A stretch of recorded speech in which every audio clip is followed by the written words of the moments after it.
Kale tuyanza nnyo tuyanze gomulungi atulaba ku BBS telefina yaffe webale nnyo okutwekuumirako nziramu okubuzaako nti wasuza otya kansubire nti amakyaga kutambulidde bulungi nnyo tukyagenda maaso n'okutunuulira ebintu ebyenjawulo ebigenda maaso mu ggwanga mukadde kano tuzze ne program tunda mu ngeri ey'enjawulo jjukira nti buli lunaku olwokuna programu eno ebeerawo wano ku mayengo ga BBS telefina yaffe naye ng'essira tusinga kuliteeka ku ttaka ettaka kintu kikulu nnyo ettaka bwe buwangazi bw'obw'oku nsi mu bulamu buno obwa bulijjo kwe tuwangaalira mwe tutambulira ate era ettaka bwe buwangazi bwo obw'oluvannyuma lw'obulamu buno obw'oku nsi bwe tuwangaaliramu ng'ofudde kitegeeza awe bakuterese olina okuva mu bulamu bw'ensi eno ng'omaze okuteekateekawo okulaba ng'ate abanaasigalawo togenda kubakaluubiriza akubuza kamaca gonako olwaleero nze Ani Walukatamba negatiddwako omukugu waffe wa bulijjo atutembeeta mu nsonga eyo omupunta omukugu agenda kutunnyonnyola bingi nnyo ebikwatagana ku nsonga ezo ez'ettaka okupunta ettaka kigasa ki kiyamba ki naye nga bwe nteekateeka okubuulira lukangaga lw'ebyo bye tugenda okwogerako kansooke omukisa atubuuzeeko ate oluvannyuma tweyongereyo Dokita. Mwasuze mutya abalabi ba BBS telefina n'olwaleero nina essanyu okubeerawo nga bulijjo buli lwakuna ssaawa 3:30 nga twogera ku nsonga ezitali zimu ez'ettaka. Leero nno njizeeyo ekipya era nkiwandiise ne wano ettaka bwe buwangaazi bwaffe manyi bulijjo mu luzungu nkyogera nga source of livelihood naye ngenza okulaba nga kitaputa bulungi nnyo nti ettaka bwe buwangaazi bwaffe nti leero ng'okyali mulamu n'enkya nga toliiwo kyova olaba abantu balwanirira ebintu ebyabafu ensonga eragira ddala nti ettaka ki buwangaazi buli omu abeera akola ki alyagalako. Kale Dr. Florence Namboze bwatyo bwagenda okututuusaako ensonga ezo ensonga eyo nkulu ettaka kwe tuwangaalira nga tukyali balamu ate era ettaka kwe tuwangaalira oluvannyuma lw'okuva ku nsi ettaka eyo mwogenda okuwangaalira ogenda kutuukiriza ekyo ekigenda okuliwangaaza naawe owangaalireyo ng'oli mu mirembe nga byonna byonna ebikwetaagisa obikoze ng'oli mulamu. Njagala tutunuulira olunaku olwaleero Dr. Florence nga bw'oli mukugu engeri gy'oyinza okutuyambako okulaba ennaku zino waliwo ekintu ekizzeewo bw'otunuulira sabbiiti eyo yonna gye tukubye emabega waliwo ensonga ebaddewo ey'abantu abawukana mu bufumbo ne we tujjidde ku mpewo essaawa eno waliwo kati ate eri kyayokya naye nga bantu b'amaanyi beesanze mu kusoomoozebwa okwo oluusi abo basobodde okufuna omukisa ng'ensi ebamanyi ne bajja mu mawulire naye wabeerayo abantu baffe ababeera batamanyiddwa oba oli awo mu ngeri emu oba endala kakati twagala kumanya omuntu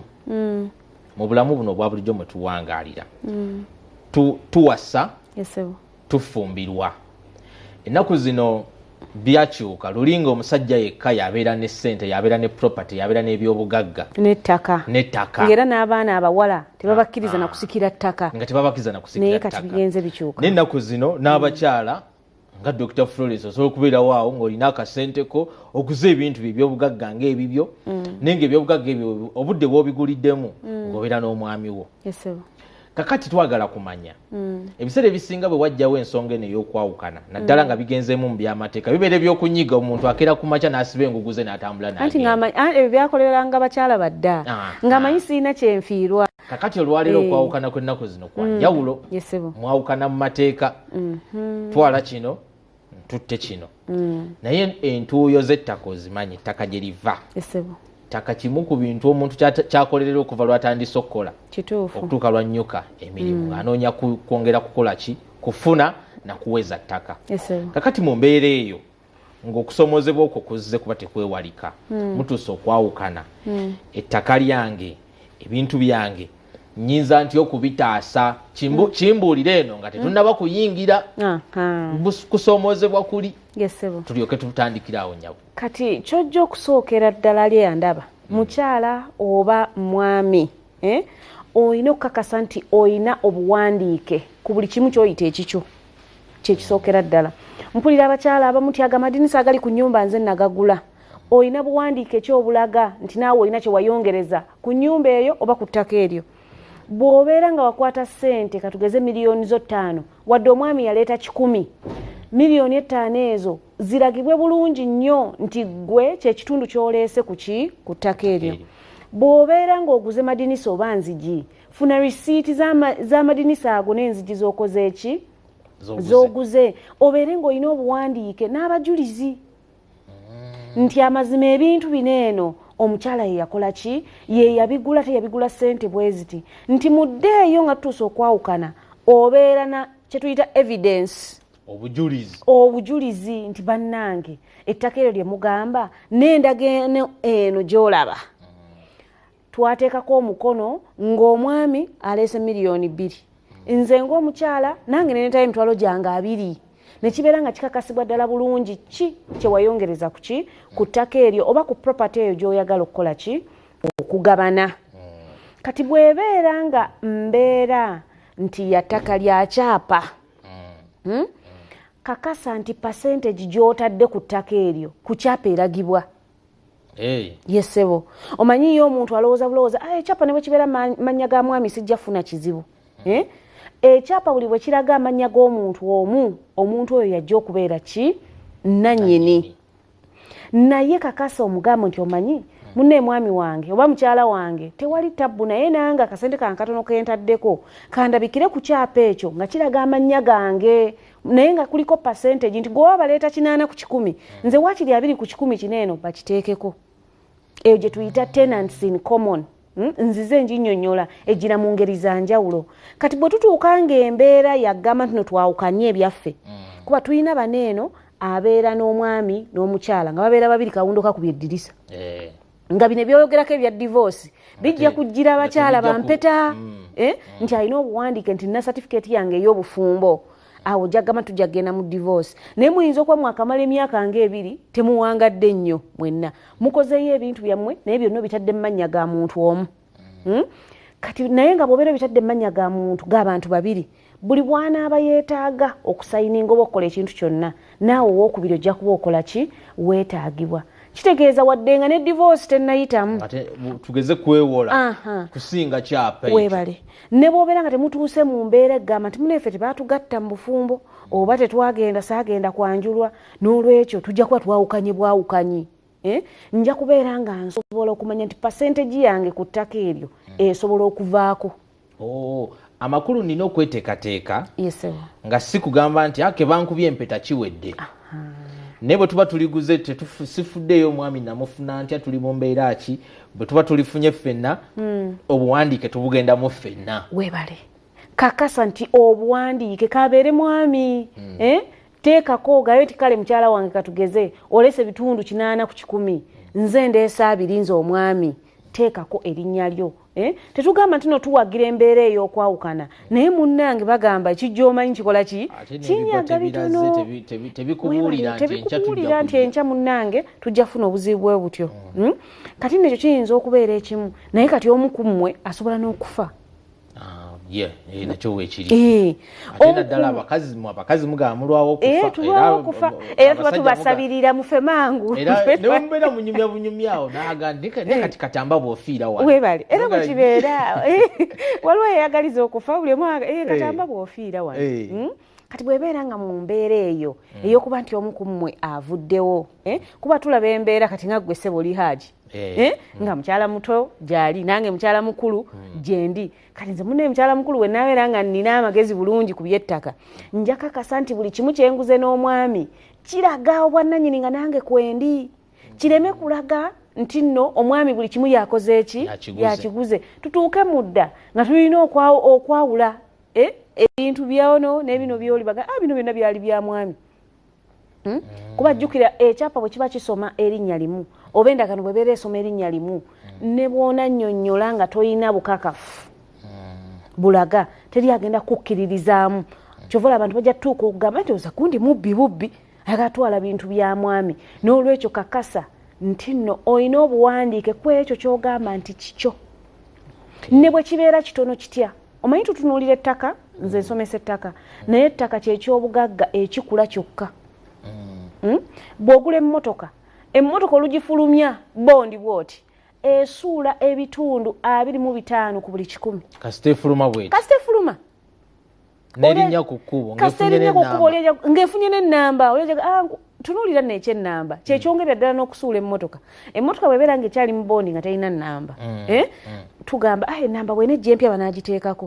katugeze bagitaddeko UBF buli mwaka oguyitawo ebeera nkadde bajja fulumya ennamba empya buli mwezi ogufuluma ennamba ejja kubeera nkadde ekitali ku ttaka ettaka bw'oligula bw'oti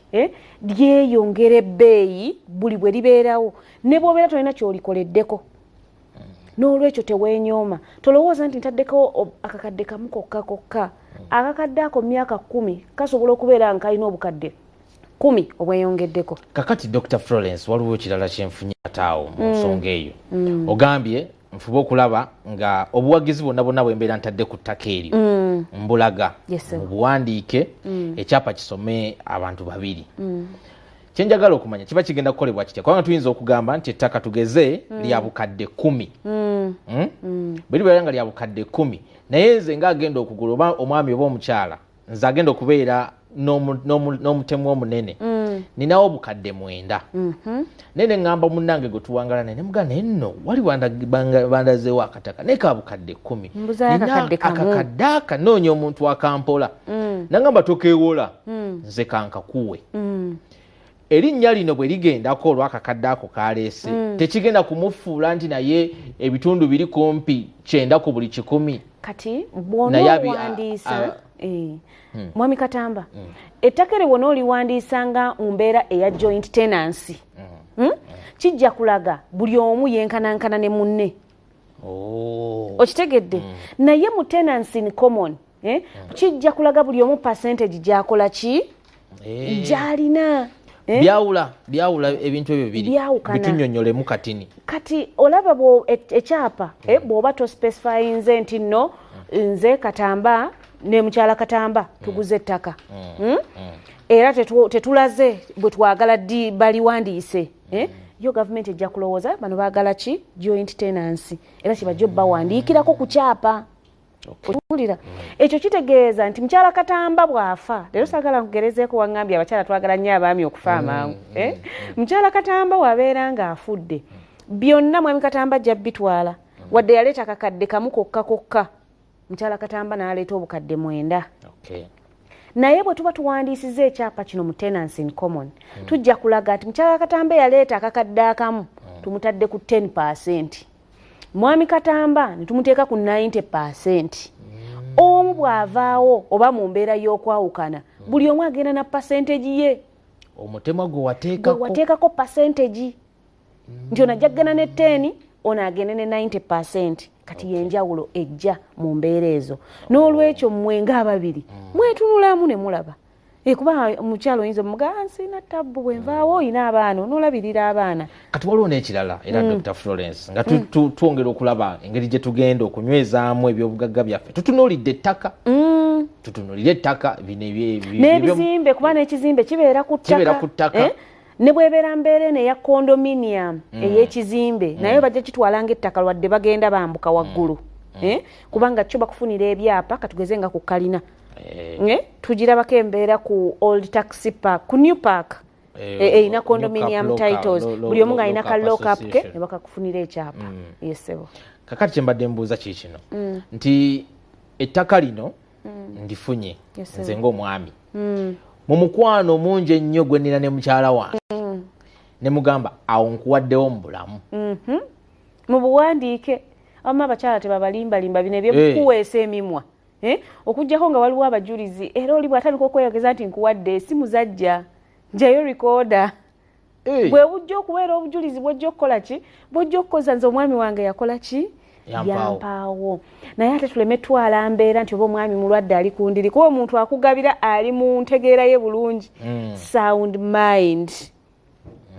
kuba nakyo kisobola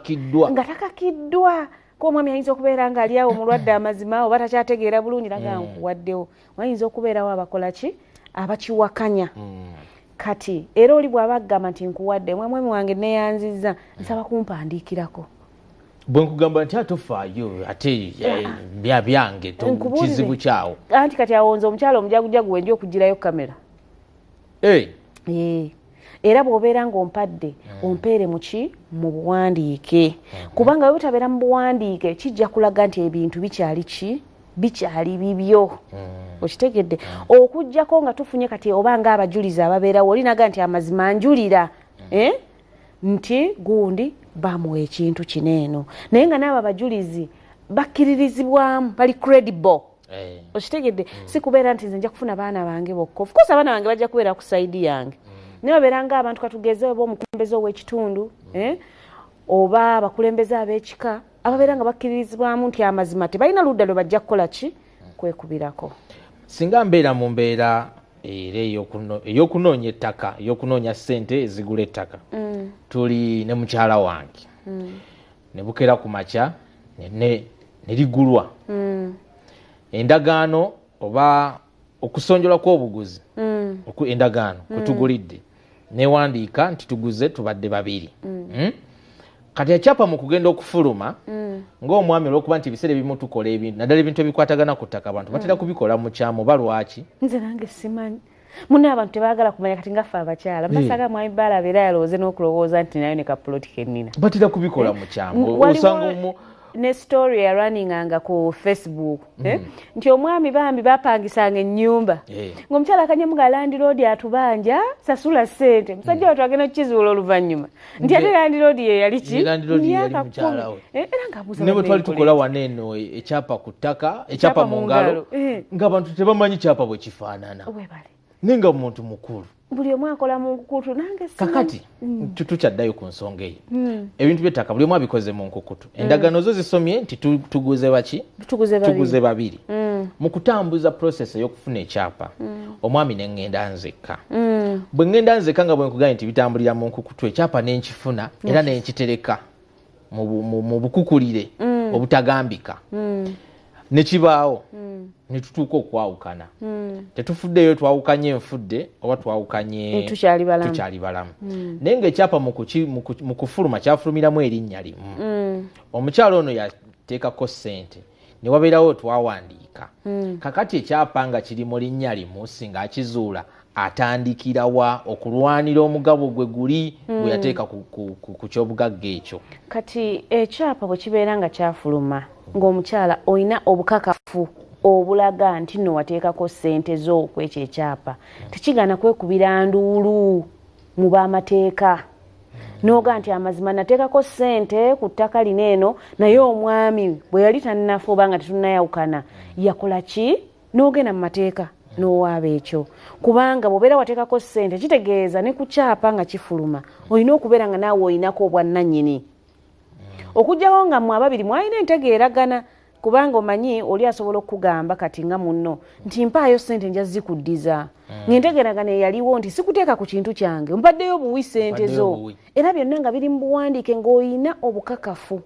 kye tulina okufubako ffenna ffenna baami oba abakyala kubeera na bukakafu ku ebyo byonna ebikola ki ebikolebwa ku nsonga z'ettaka ne property bwe muba mukkaanyiza ti oli aleese buleesi ssente azimpadde naawe kibeera kibi nnyo ate okwerippa ku bintu by'omuntu ng'okimanyi bulungi wamuwola buwozi ki ssente kaayana nti namuwa buwi ssente zange atoopinge ku ttaka teyazinziriza okusinga bw'okaayana nti twakigula ekintu ki babiri n'olwekyo buli kyoyinako claim kireete mu buwandiike era osobola okuyambibwa mu mateeka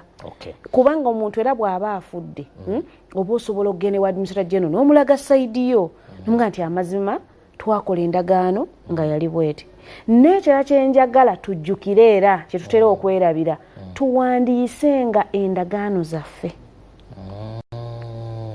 endagaano waliwo gye baziwandiisiza yesebo mu kitongole ekya URSB nga bingi bye tutamanyi endagaano bwe muba mugikoze gitwala endagaano ogiwandiise kitegeeza nti ejja kubeerayo mu original nti eno ne babeera bagicupudde obugambo bumba bugjeemu oba bagyegaana ejja kubeera nga gyeri bulungi nnyo ng'era basobola n'ogiretrievinga ne bagiggyayo